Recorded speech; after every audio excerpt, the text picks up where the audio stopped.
এর জন্য আমরা বলতে চাই, এই যুব সমাজকে বাঁচাতে হলে আমাদের দক্ষ অভিভাবক হতে হবে এবং দক্ষ এই অভিভাবক সন্তানদেরকে এই সমস্ত বিষয়ে সচেতন করে আমার পরিবার সমাজকে প্রতিষ্ঠা করতে হবে, যুব সমাজকে ফিতনা থেকে বাঁচাতে হবে।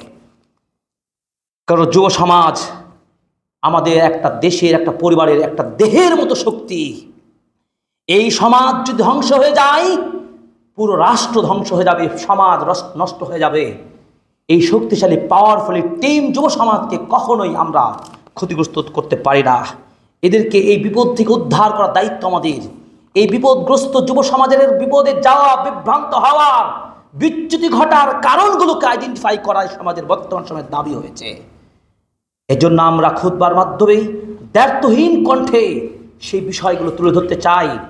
মূলত এই বিষয়গুলো আলোচনা করেছিলেন সৌদি আরবের কুবা, মদিনার মসজিদে কুবার শ্রদ্ধেয় খতিব শেখ ডক্টর সুলাইমান আর-রুহাইলি হাফিজাহুল্লাহ।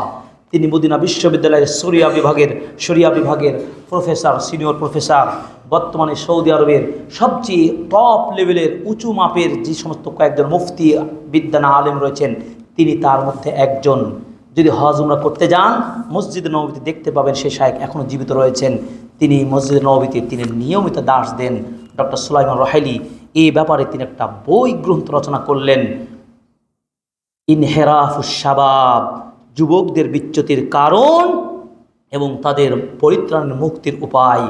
আমরা সেই বইয়ের আলোকে ধারাবাহিক আপনাদের সেই প্রবলেমগুলো আমরা উত্থাপন করি। সংক্ষিপ্ত সময়ের খুতবা শেষ করবে ইনশাআল্লাহ।